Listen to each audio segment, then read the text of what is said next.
How's it going, guys? All right, we're done with limits, and we are about to embark on our study of derivatives. Now, derivatives is a huge thing when it comes to calculus. Calculus is the study of rates of change, which is a derivative. Okay, so we're going to be embarking on this derivative. Now, if you were wondering why we did limits before we did derivatives, is because the whole idea of a derivative is defined on the principle of a limit. And I probably could have done derivatives first and just mentioned the limit and how it operates, but that's just the order we went. So as we're looking at this, I want you to, I'm going to go over the definition of a derivative, what it is. We're going to learn some processes that will make our life extremely easy when it comes to taking derivatives compared to what you're going to learn today. But today, you're going to take a look at how to take a derivative using the definition of a derivative, which is defined by a limit. All right, and you'll see this. Now, a couple things we're going to have to rewind. One is you learned how to take slope of a line by taking any 2 points and using those 2 points to find the rise over the run. Well, the rise and the run is the rate at which y is changing, change in y, over the rate at which x changes, change in x.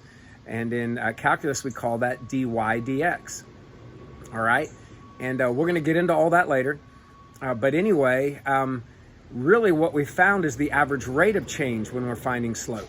There's actually something called, which is the slope between any 2 points on a curve. But we've only been looking at lines. And on lines, the slope is always the same. But on a curve, that's not always true. So what we're going to talk about today is there's actually an instantaneous rate of change, which is the slope at any particular point.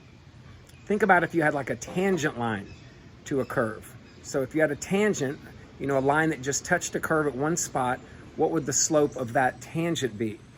And that's really what a derivative is. It's the instantaneous rate at which that curve is changing. And that's what we're going to start looking at today. So I'm going to talk about it a little bit. I'm going to define it. We've got some good notes in the book. There's good stuff in your textbook too. And then I've got this cool program I want to show you. It's going to be kind of crappy in that I'm going to be videoing my computer screen, which is going to be a little iffy in the way that picks up. But I think it will help explain what that derivative is and show what it means to you. But anyway, the actual process we're going to learn in our next video. One by one, we're going to look at the power rule, the product rule, the quotient rule, and all these rules that will make what we do today seem obsolete. But today is the definition, and that is where it all begins. All right, let's take a look. All right, guys, so like we mentioned before, a derivative is going to be our building block of calculus, and to come up with the definition of a derivative, we're going to have to understand how that we can work a limit into this situation. So the first thing I want to talk about is kind of a bottom line. What is a derivative? So if you turn to page 59 in the book, it offers up a definition of a derivative in this first line. Okay, so it says a derivative is defined as the slope of the line, not the line itself, but the slope of the line that's tangent to any graph at a certain point. Now, again, you're going to have to rethink your definition of the word slope. You've learned that slope was the rate at which, or the change in y over change in x. So what you're used to seeing is just slope of a line. And the slope of a line does exist, but you could pick any 2 points on the curve.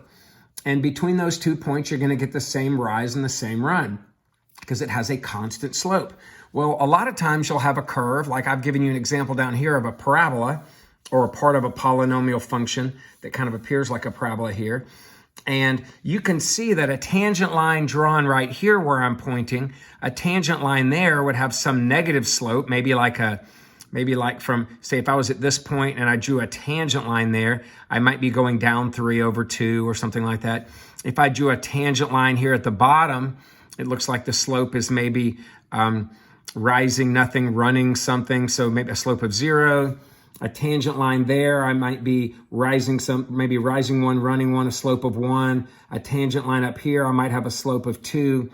So depending on where I picked a point, the tangent line, because again, we're going to find the slope of that tangent line, the tangent line would have a different slope. So it's really hard. You might think it's easy, but it's hard to, if I asked you for, say, a slope right there where I'm pointing, it's really hard to draw an accurate tangent line and then to measure the rise and the run there. And if you're wondering why in the heck I would even want to know this, well, there are all kinds of situations where I might want to find the rate at which things are changing. For instance, one thing I'm hearing a rate about is the rate at which the coronavirus function is spreading. So a lot of times they'll plot these, how many new cases they're getting, and it's not so much, what's important to them is not so much how many new cases occur, which is what I would be plotting on the curve if I was taking that information daily and plotting it, but it's the rate at which it is spreading. Okay, and that's what's really important, because at some point when the rate starts slowing down, they know that maybe the virus will have peaked in its growth, and we might be in a good spot. So again, the rates at which things change, whether that's velocity or acceleration or the amount of water that's getting pumped into a container, or water that might be leaking out of a dam, all these things can be explored by looking at rates of change, which are derivatives. So they are very important, and finding out what that rate is at any point in time on a curve is valuable as well. So finding that actual slope at a certain spot can be tricky. So one thing that Isaac Newton and a guy named Leibniz, who's I want to say a German guy, they both simultaneously in different parts of the globe were coming up with what we call calculus. And they only found out that they were doing this simultaneously because social media was a little weak back then. They only found it out based on when they were looking at their published works later on, years later, like, oh my gosh, these guys were doing it at the same time, and they couldn't even email each other. So it was interesting that they both came up with these discoveries. But this is what they did. They were both doing the same thing. They said, okay, hypothetically, and I've got a really cool program, I'll show you this in a second. But they said, hypothetically, what can I do to find the slope of a line tangent to the graph right here? Now, if you see this line that I've drawn in here, that's clearly not a tangent line. But what they did to come up with the tangent line here, which probably looks something like what I'm kind of eyeballing right here, a tangent line right there, they drew a secant line. So they began by not finding the tangent line, but by starting with the secant line, which would be a line going through 2 points on the curve. So they picked a random point Q that was a little bit away from P. So they labeled P as the point over X up Y, or X f of X. And I think you can see that here, because if I go over, like, say 3, then that would be the Y value at 3. If I go over X, it's the Y value at X. So I'm going to call point P that. And then if I move over a certain amount, which I can call that amount H, this new X value would be not X, but X plus H. And if I plug X plus H into this function, I get f of X plus H. And that would be my point Q. And you can see that if I wanted the slope of that secant line, which again, that's not really what I want the slope of the tangent line, but baby steps, I could take y minus y over x minus x. So that's what Isaac Newton and Leibniz did. They took the y value of this, which was the f of x, and subtracted the y value of that, which was f of x. And then they took the x value of that, which was x plus h, and subtracted the x value of that, which is x. Well, then if you look down here on the bottom, x plus h minus x, the x's canceled and left me h. And you very well may remember this, because I've been asking you to calculate this value in random problems when we've been dealing with functions, both in Algebra 2 and earlier this year in Pre-Cal. So that is what we call the slope of the secant line. Now, I want to show you something. And again, I'll show you a cool program on this in a second. But if you're looking at this picture, what starts to happen as I shrink my h value? As my h value becomes smaller and smaller and smaller and smaller, As the h value gets smaller and smaller and smaller and smaller and becomes insignificantly small or approaches zero, what happens to point Q? Well, as h gets smaller, Q gets closer and closer and closer to P, and by the time h hits zero, Q is P. So what was the secant line becomes the tangent line. Now, what does h approaching zero sound like? Well, I hope when you think h approaches zero, you're thinking a limit. So basically, the limit of this secant line, the f of x plus h minus f of x over h, the slope of that secant line, the limit of that as the h grows to zero becomes what? Well, the slope of the secant as h goes to zero becomes the slope of the tangent line. So this is the slope of the tangent line. And since the definition of a derivative is the slope of the line tangent to the curve, this right here becomes the slope of the tangent line, which is what we call the derivative. And that's your definition of a derivative. And I want to show you a cool program that does a little bit better than these pictures, but the pictures aren't bad if you want to refer back to actually what's going on. So let me show you this program real quickly. Okay, guys, so I told you it was going to be a little grainy or whatever on my picture, but I wanted to show you this program which illustrates what I was doing here. Okay, so I've got this point P right here. Sorry about these two things. I'm doing a little desktop access, and it's not the best program in the world, but it does let me access these programs from school while I'm here at home. So first thing I want to do, there's the point P. I'm looking for a tangent line right here, and point B, I'm going over X. And tell you what, let me try to get this better. Okay, so I'm going over X, and then I'm going up f of X. All right, so there's my point P. So what I'm going to do is I'm going to create a new, I'm going to go over a little bit, which I'm going to go over H. And from this, I'm going to go up to point Q. So here's point Q. And I'm essentially doing what I just did on the book. All right, and then here's my secant line there. Now I want this secant line, which clearly is not the slope at P, right? You can see that slope is not the same as the slope as the tangent line. In fact, here's the tangent line right there. Okay, so what I want to do is I'm going to take Q, and by shrinking H to zero, Q is going to, because remember, this is the point Q is the point that's over H and up X plus H. So by bringing Q towards P, the secant line becomes the tangent line. Now watch this. As H shrinks, check it out, right? So as H gets smaller and smaller and smaller, you can see the secant line becomes the tangent line. And as that secant line becomes the tangent line, you can see that the definition of a derivative actually happened, okay? So this whole definition of a derivative, the limit of f of x plus h, right here, the limit of f of x plus h minus f of x over h, that right there is my definition of a derivative. But it happens as this h right here goes to zero, right? The h has to go to zero. And when it does, that's when your definition of a derivative actually occurs. Now, our task now is, how can we use this definition of a derivative right here? Sorry if you can't see that definition completely here. How can we use this definition of a derivative right here to actually calculate real slopes or real limits, right? And that's the tricky part for today, and that's what your homework or classwork will be about. And then tomorrow we're going to begin, or the next video, we're going to begin actually learning tricks so we don't have to do that ugly thing anymore. But you're going to see it's not terrible. And listen, if you don't pass the AP test, which most of you guys should do really well on it, but if you're a slacker your next senior year, or next year your senior year, and you don't pass it, if you take Cal 1, a lot of calculus professors make you find derivatives this way. They basically make you prove it using this definition, and it's not pleasant. And that's what we're going to get into now. All right?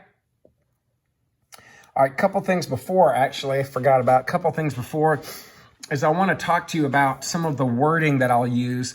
And by the time we are at our first test, this will not be a big deal to you, I do not think.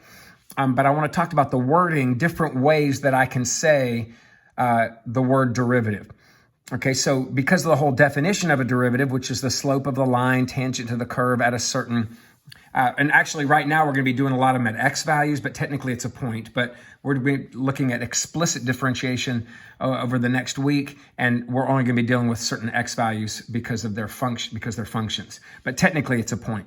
But yeah, I could, instead of saying calculate the derivative, I could say find the slope of a line tangent to the curve at a certain x value. It means the same thing. I could also say find the instantaneous rate of change, because we know that a rate of change, that's what a slope is. So an instantaneous rate of change is the slope at a certain point. Okay, unlike the slope that you learned about a slope of a line, which you could use any 2 points, you're going to find out that in calculus that actually means average rate of change. And but on a line, it's the same thing. Average rate of change and instantaneous rate of change, because the slopes never change. Another thing I could say is, instead of saying find the derivative, I could say differentiate the function. Differentiate means calculate the derivative. Another thing I could do is, if I gave you a function like f of x equals blah, blah, blah, or y equals blah, blah, blah, if I write f prime of x or y prime, and that's how I will say it, don't say f apostrophe x, don't say whatever, just say f prime of x or y prime. If I say those two things, that means take the derivative of f or take the derivative of y. Even better way, this is called Leibniz notation right here, named after the Leibniz, named after the German mathematician Leibniz, who basically co-authored calculus, even though he and Isaac Newton didn't know they were doing it at the same time. He wrote this notation dy dx, which is a great notation. We'll talk a little bit more about that very soon. But dy dx is another way to say, and we read literally, when we say that, we don't go dy divided by dx. We don't say it, we say dy dx. Okay, but that means the same thing as the derivative of y with respect to x. And you might not be taking it with respect to x. If the x-axis was a time axis, we would say dy dt. So you could have a lot of changes in the numerator or the denominator depending on how you're setting up your what we normally refer to as our x or y axis. We'll get into more of that later too. Another thing we can do is we can write d dx the function, because technically dy dx means I'm ddxing the y. Well, if it's a f of x instead of a y, we could say I'm ddxing the f of x, or we could write, instead of dy dx, we could say df of x dx. Or if I didn't want to use f of x as the function, I could just plug what the f of x was equal to in there and say ddx that. So these are all things, again, don't let it be overwhelming if you're looking at it and then going, what am I doing? You're going to see lots of examples and you'll get comfortable with it, trust me. And if you don't, feel free to email me or text me or whatever, and we'll straighten you out. It's a much less bigger deal than it may seem at this moment. Okay, also, there's something called a second derivative, third derivative. To give you a brief example, what if I was dealing in physics or something like that, and I gave you a position function, basically a function that described where a particle was located on, let's just say, a horizontal axis. Well, if I take the derivative of it, that position function that tells you where it's located will turn into a velocity function by taking a derivative. And the velocity function will tell you its rate of change in a certain direction. Well, if I take a second derivative, like take the derivative of the derivative function, then I get what we call acceleration, which would be the rate at which the velocity is changing, or the rate of the position of where the position is. So these second derivatives, actually third derivative, you can debate that or talk about that in physics. We're not going to get into that, but we'll do a very little bit with the second derivative here, just a tiny bit. But just know that if you ever see d2y over dx2 or f double prime of x or y double prime, that just means the second derivative. And all that really means to you is take the derivative, and when you get your answer, take the derivative again. There's no real shortcut from going to from a function to its second derivative. You have to take a derivative and take it again. All right, so now what I want to do is I want to show you actually how you use your definition of a derivative function to calculate a derivative. And I hope what sticks with you is that this is terrible. Okay, this is not a slow process, and it can be really tricky depending on the function.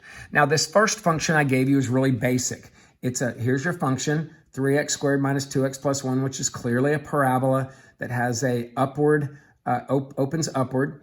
And I don't know where the vertex is. I would have to complete the square or do something like that if I wanted to graph it. So what I want to do is find the slope of a line that is tangent to this function at any given x value. So what I'm basically going to do is come up with an equation that finds slope of this. Now, you're going to learn a trick in a couple days that will allow you to look at this and go, oh, the slope of a line, that's a derivative. The derivative of this is just 6x minus 2. And you're going to learn little tricks, and it might be that easy. It might be a little bit more complicated, but it'll be much easier than this process. But what I need to show you today is why, and that little process you're going to learn is a trick. Okay, there are little rules that will help us do these quickly. But today we're going to look at the actual definition of a derivative and how we could come up with that 6x minus 2 doing it, I guess I could call it the hard way. And it is important that you learn this process so that when AP asks you questions, they're going to try to suck you into this process, but I'll show you ways you can manipulate it and never have to use it.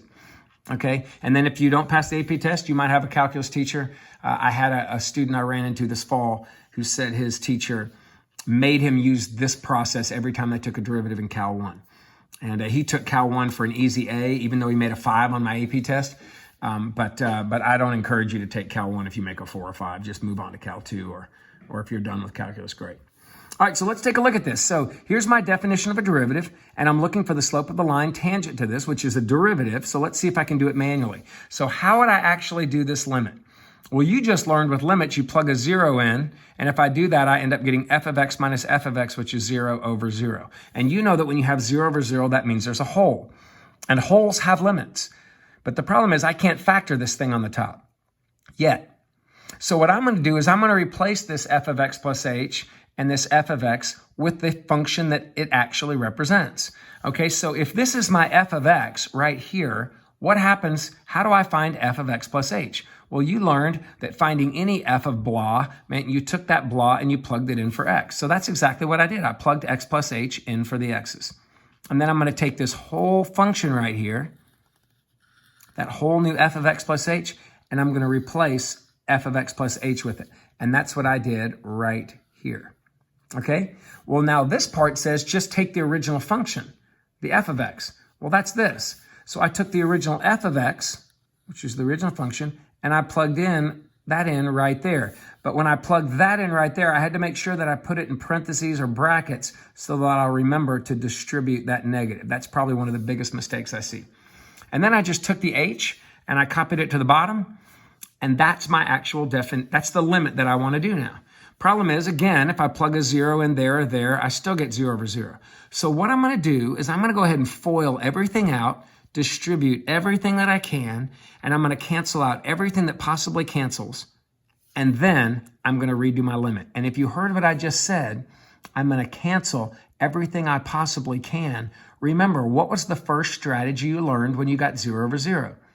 Which was to factor and cancel out the common factor. So I'm going to be distributing everything and then canceling out the common factor. So watch me carefully. First thing I'm going to do is I'm going to go ahead and square that. There it is right there. And then I'm going to distribute the 3 in. I'm going to distribute the negative 2 in. I'm going to distribute that negative in. And that's going to give me all of this over h. And then you'll see if you do this negative, if you distribute it in, all of this ends up canceling. Check it out. The negative 3x squared cancels. The positive 2x now cancels. The negative 1 cancels. If, by the way, if those 3 things or 2 things or whatever they are, if they don't cancel, you probably forgot to put the negative in or you did it wrong. And what do I have left? 6xh, 3h squared minus 2h over h. And what do I have now? I have an h that I can factor out and cancel, or even better, just cancel 1h out of each of these That's like when you get 0 over 0, cancel out the common factor, bring it over, and plug a 0 in, and what do I get? 6x minus 2 when the 0 goes in for h. 6x minus 2 is left. And that we are going to learn how to do in about 2 seconds on our next video. But this is how you do a definition of a derivative using the limit definition. Now, what's important to you is to be able to look at something like this. When AP Calculus gives you this, they're going to give you an AP test, they're going to say, evaluate the limit. And my hope is that you'll look at it and go, wait a minute, 3x squared, 3x plus h squared, negative 2x, negative 2x plus h, positive 1, h goes to 0. Man, that looks a whole lot like a function and a function at x plus h. So that's f of x plus h minus f of x over h as h goes to 0. My hope is that you'll look at this and go, hey, the original function here was 3x squared minus 2x plus 1. Or you could look over here and see 3x squared minus 2x plus 1. And you'll be able to tell what that original function was by looking at this. And if you can tell what the original function was, in a couple of days, you're going to learn how to take the derivative of that real quickly and go straight to here and skip all of this process. So that is my hope, is that you'll be able to do that. And I'll give you a little bit of practice on that later. But today I want to give you a few more of these, just some practice problems so you can see how to actually take this definition. Feel free to look back at this at any point. Okay, so take a look at this. All right, and so we have our definition of a derivative right here that I'm reminding you about. This, by the way, if you don't see an x there and you see a number in its place, that just means they're being more specific. You'll notice that the definition of a derivative I just gave you had an x in it. So this is a generic slope. So if I said, hey, this is the slope anywhere on the function, what would be the slope when x is 0? Well, you plug a 0 in there, slope's negative 2. What would be the slope when x is 1? Plug a 1 in there, slope is 4. What's the slope when x is 20? Plug a 20 in there and slope is 118. So this is like a formula for finding the slope of this line, of this function at any particular x value, and all you have to do now is to plug the x value in there to find the specific slope at a certain x value. Well, this on the next page, on page 61, this is what it will look like, the definition of a derivative, if they already are giving you the x value. Instead of leaving the x in the formula, they'll have like a 3 there or a 5 there. And that means when you're done, go back and plug that number in. Okay, but we'll hold off on that for a second. We're going to be using this thing. All right, so what if my function is this? You should be able to tell right now that the derivative of this function is negative 4, because the derivative, again, is the slope of the line tangent to the curve. Well, this is a line. The slope's always negative 4. So when we're done with this, we should get an answer that's negative 4. So let's check it out. So by the definition of the derivative, since that's what they want me to find, I'm going to do the limit as the h goes to 0 of f of x plus h. Well, if this is f of x, what's f of x plus h? It's what? It's negative 4 times x plus h plus 2. All right, so there's my f of x plus h. Then I need to subtract my f of x, which is just that original function. And then I'm going to divide the whole thing by h. All right, now, again, if you plug a 0 in right now, you're going to get 0 over 0. So what do? I distribute everything that I can distribute, and I get negative 4x, negative 4h plus 2, positive 4x, negative 2, all of that over h, all right? And then what did we say? All of this right here would cancel, and look at that, it does. And I'm left with negative 4h over h, and at this point, this is when I cancel out the h's, and what do I have left? The limit of a constant, and the limit of a constant is always that constant. And sure enough, the derivative is negative 4, which you should have known because the derivative is slope, and slope's always negative 4 when you're dealing with a line. Now, this one, I know because of my tricks that the slope right here, the derivative right here is going to be 6x, because I know some rules that most of you don't know yet. And you might be hearing me and putting together some thoughts in your head about those rules. We'll talk about them more next video. So let's use our formula again. Our definition of a derivative says f of x plus h. So here's f of x plus h, right? F of x plus h. And you can put that in brackets or parentheses. Minus f of x. So I'm going to subtract that original function. I'm going to put the whole thing over h. And if you want, you can plug a 0 in there and see what happens. Remember, you're plugging in a 0 for h, not x. But you're going to end up with 0 over 0. So what do? I FOIL that out. Here's me foiling out x plus h squared. Here's me distributing some of it. I'm just going to do a little bit as I go. And then now I got to distribute that -3. And of course, you can write the limit back down and bring over the h.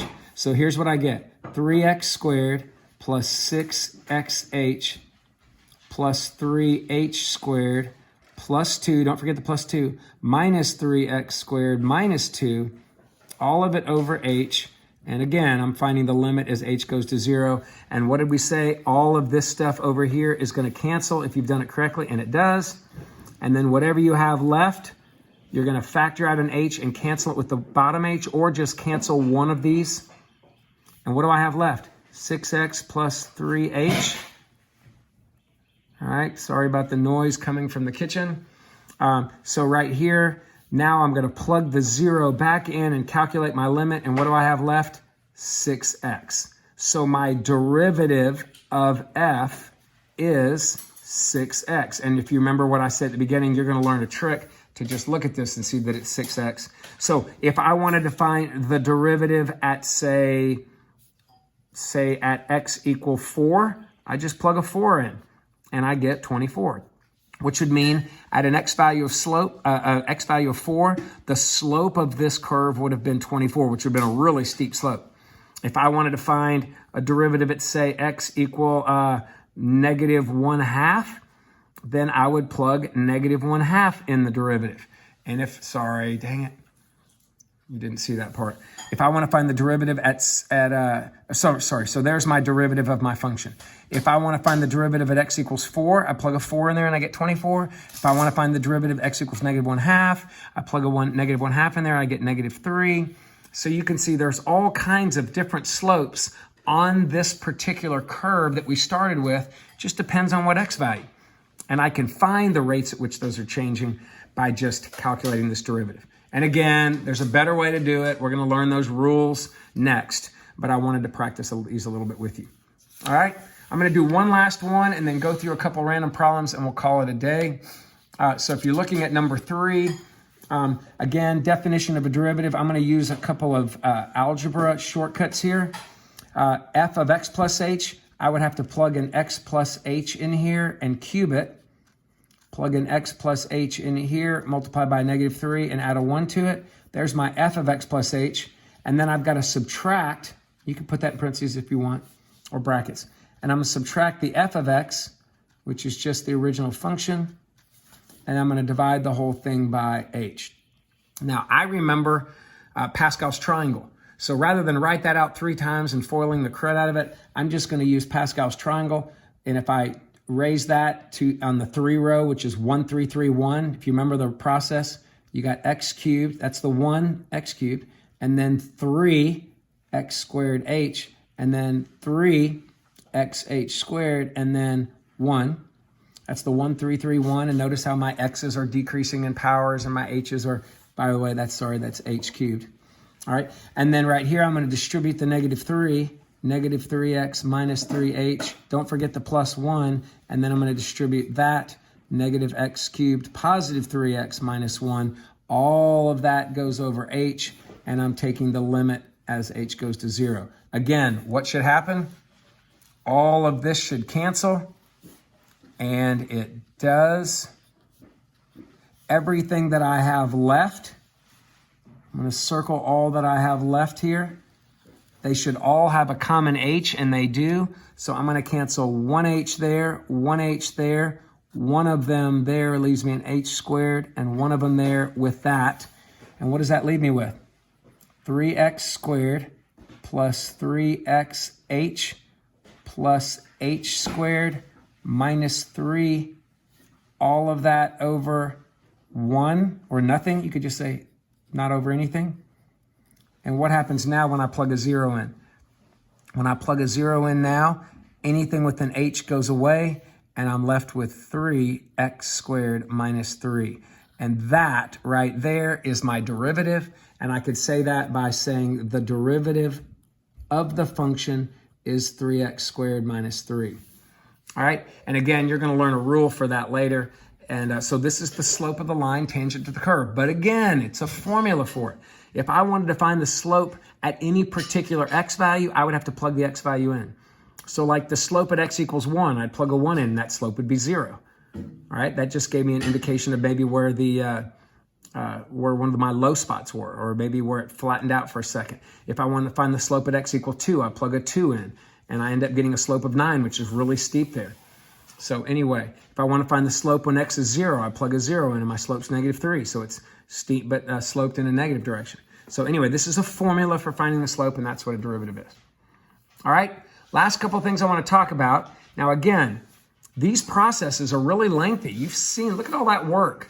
And again, to emphasize how easy this is going to be, I can look at this right now and go, the derivative is -4. The derivative is 6x. The derivative is 3x squared minus 3. I can look at it and tell you that quickly what the derivative is.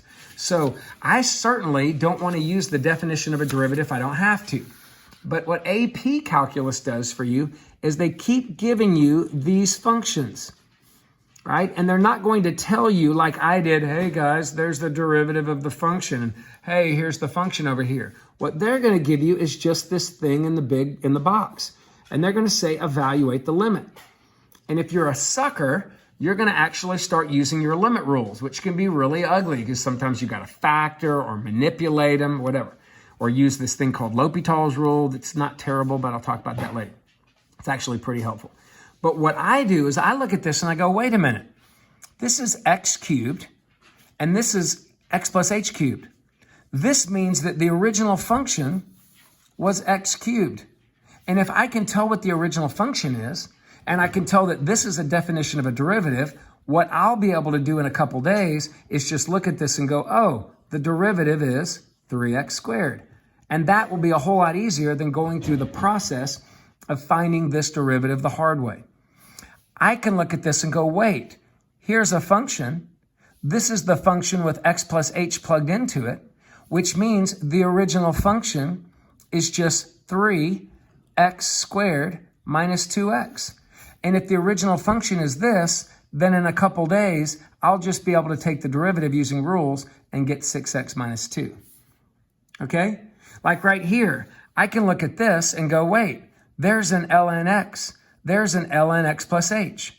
This is a function, and it's the same function with x plus h plugged in over h as h goes to 0. This means the original function was ln of x. And in a few days, I'll learn that the derivative of ln x is 1 over x. All right? Now, you don't know any of this right now. You don't know these rules, but you eventually are going to learn them. So if you can find out today how to determine what the function was that was in play here in the definition of a derivative, in a couple of days, you'll be able to skip all of this process right here and evaluate the derivative in a much more quickly efficient way.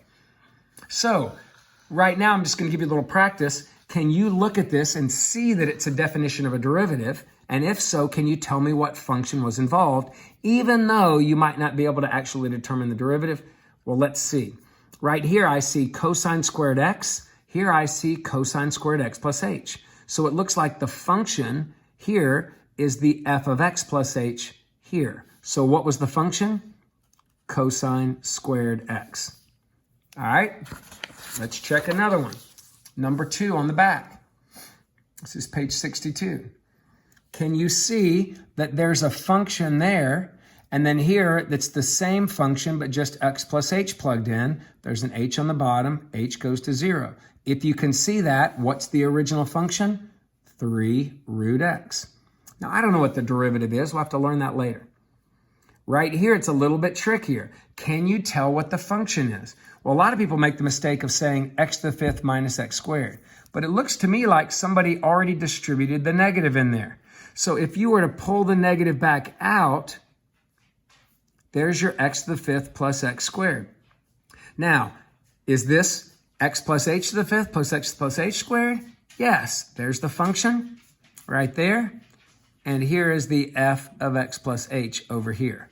Now, because of this part about the negative, what I want to encourage you to do is look at the f of x plus h part, because sometimes this part gets changed. You'll see that even more and more as we go down this list. But all you got to do to tell the function is to find the f of x plus h part and just cover up the h's. And you'll see the function, x to the fifth plus x squared. X to the fifth plus x squared. So if you get in the habit of looking at this part to determine f of x, then this part won't mess with you when somebody has distributed a negative or other things I'll show you in a second. All right, check this one out.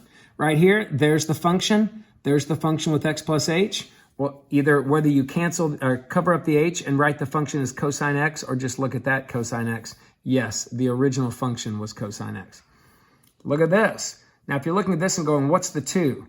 This goes back to that definition I gave you, that sometimes they're going to give it to you with the x value replaced with a constant, right? A value of x has been plugged in its place. Well, that's what happened here. Turns out that value was what? It looks like that value was 2. 2, that's x, that's the c value, basically. X equals 2 was plugged in there in these spots. Well, sometimes this will look even worse. Instead of being 8 plus 2, it'll be 10. And you'll have no idea what the function is. But look, if you look back here, you can see x plus h cubed, so x cubed, plus x plus h plus x. So you can kind of see what the function is. Somebody's replaced blah cubed plus blah, blah cubed plus blah. So x cubed plus x. Look at this one. There's your x plus h right there. Now this one's going to be harder to tell because right here your f of x is completely gone. Where'd it go? Not only that's where it was, but it's completely simplified because somebody plugged the 2 in there and cleaned it all up.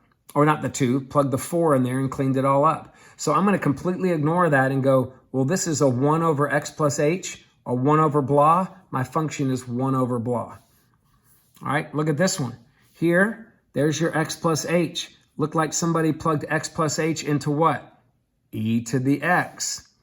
Now, not only did they plug in x plus h, but they plugged a 2 in for x also, and you can see it right there. 2 in for x, 2 in for x. But the function is e to the x. Right here, what did they plug? Oh, man, you totally missed that too. Sorry. You can see right here, they plugged, that's the x plus h. So it looked like x plus h got plugged in there, but not just an x plus h, a 2 plus h got plugged in right there. And that's why I see it there, and that's why I see e to the 2 there. But the original function was e to the x. And then what's the original function here? You have no idea by looking at this because the 3 was plugged in for x and simplified. That's why I say it's better to look at this. So what was the x plus h plugged into here?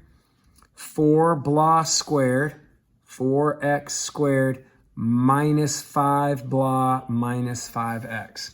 So that's how you tell what the original function is. And then again, in a couple of days, you'll come in here and go, oh, now that I know the original function, I know the derivative is 8x minus 5.